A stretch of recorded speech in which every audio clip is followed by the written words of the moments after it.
Welcome back, guys. Today I want to talk about, in my opinion, the biggest lie that anxiety can tell you. I mean, anxiety can tell a lot of different lies, but this one was the number one lie that would pop up in my head time and time again, all right? But you know what time it is. If you're ready to kick anxiety in the butt, smash that like button down below. Subscribe if you're new. My name's Trey. I talk about mental health, mainly in the form of generalized anxiety disorder, health anxiety, and panic disorder. I had panic attacks daily. My health anxiety crippled me, tons of symptoms. And of course, I had generalized anxiety. So if you deal with those things, consider subscribing today. And yeah, let's get started. So the way that I would word this lie, I guess, would be, this time it's real. Or this time it's gonna happen, right? Because we have all this evidence behind us that it's probably not going to happen. Now, this can be applied to any aspect of anxiety. This time, you're gonna get into a crash whenever you get in that car. Or this time, that plane is going to go down. This time, you are gonna make a fool out of yourself whenever you get up and you have a public speech or something. Health anxiety, and guys, if you have health anxiety, this isn't just for my health anxiety folks, but if you have health anxiety, this is really relatable in your journey, I'm sure. This time, it is a heart attack. And you know, that's our subconscious. The lie is coming from there, right? Your subconscious is only trying to help you. It's not meaning to lie to you. It just honestly feels like it's in danger. This time, something bad is going to happen. This time, the threat is real. It believes that every time until we get it to change its mind on that. And it stops, giving us these signals. But we have to do that with our response. But the subconscious basically is saying, this time, shit's gonna hit the fan. This time it's real, okay? And this would plague me when it came to my health anxiety. This time, this heart attack is real. And then what do we say back? Like we attempt, at least most of us, if you've dealt with anxiety for a long time, and then we twist that statement and we say, what if it is real this time? We're not necessarily saying it is real. That's what the threat is saying. That's what the anxiety is saying. It's telling us that lie. But then we question. And then I think that that's where we go wrong. We say, what if it is real this time?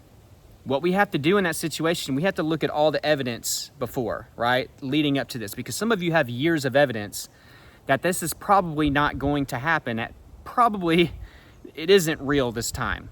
You know, even if there's a 99.99% chance that it's not going to happen, we put so much focus on that tiny fraction of a percent that it might happen. There's always going to be the tiniest statistical chance that something can happen or be real. But we make ourselves miserable going through life thinking that we're going to be that tiny statistic. I did this all the time with like fearing cancer or thinking I was going to have a heart attack whenever I was even in a little bit better shape, or I guess weight-wise, whenever I was 20 than I am now at 34. And I was younger, right? But I thought that was going to be me because of the anxiety symptoms that I felt. But as time went on, I started to build up all this evidence, you know, but I had problems communicating that to my subconscious. I wanted to be able to tell my subconscious, like, you know, we've gotten the testing done and you know, we never have a heart attack, but it didn't want to listen to me. You know what I mean? Because I would have symptoms still, and then I would get discouraged, and then I would just pile on a bunch of what if, or maybe it is a heart attack this time, and then I would freak out and go through another cycle. So what we have to do whenever we are told this lie, like this time you are going to die, or this time the plane is going down, this time you're going to have a horrible night when you go out with your friends, this time it is cancer, this time it is a heart attack. And I'm telling you, I know that's just the tip of the iceberg whenever it comes to how many things we worry about when it comes to anxiety. So you can apply this to all of them. We get that lie every time. And then it's natural for us to say, what if, right? So instead of saying what if, and I mean, sometimes it's going to instantly pop up at first, but over time that'll gradually fade. We have all this evidence. I never have a heart attack. I've gotten the testing done that I needed to do. I am exercising and I never die whenever I'm physical. I am able to go to sleep at night and it doesn't bother me whenever I'm asleep.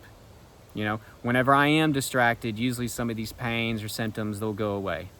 You know, I'm just giving you examples of things that you have to tell your subconscious, and you have to stand firm on it. And you have to back it up with your actions. That means whenever you're doing all this stuff and you're presenting your evidence, you also don't need to be doing this. I'm just giving the heart attack fear example, okay? Again, you got to apply this to all the different areas in your life. You know, I can't just be sitting here checking my pulse right after I say that, because then everything I just said isn't valid to the subconscious. I'm not going to fool it into healing, into changing. I can't just say the right stuff. A lot of you are saying the right stuff, but you're not backing it up with the right actions. Like, well, you know, I got all that testing done, and I'm sitting here like trying to feel my heart rate, or I'm doing this, rubbing my chest, or I'm thinking about going to the ER, or I check my blood pressure after, or I go back and look at the chances of me having this, or I felt a pain in a different spot, let me do some Googling. If we don't back up, you know, the words that we're trying to get our subconscious to believe and the evidence that we have that this is probably not a bad situation, we're not backing that up with the good actions, and we're still living like a heart patient, right?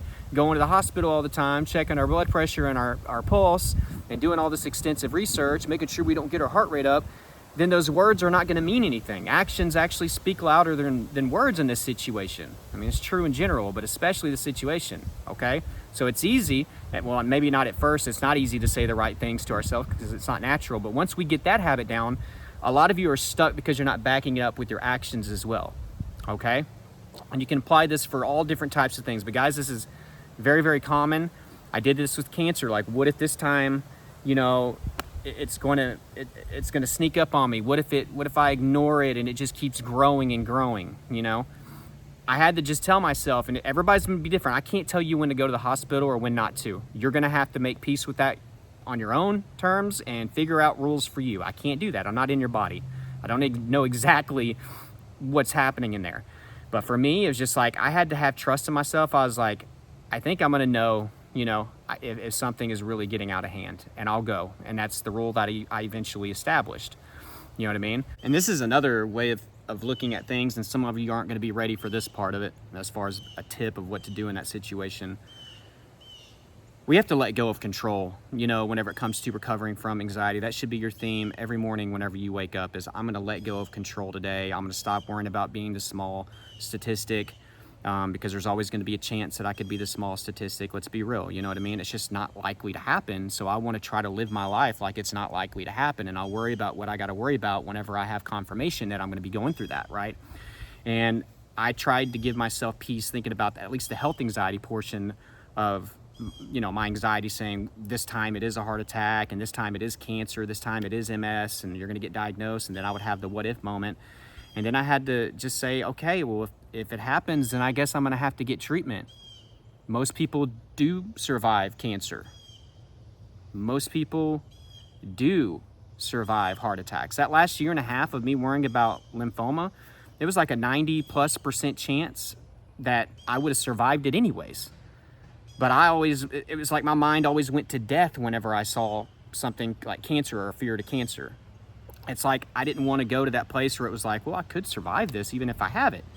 You know what I mean? And it's obviously not crippling enough for me to go to the hospital to get checked out, and I never get diagnosed for it. I mean, like, obviously I'm gonna figure it out and know at some point, and then I have a decent chance of beating it and getting it treated.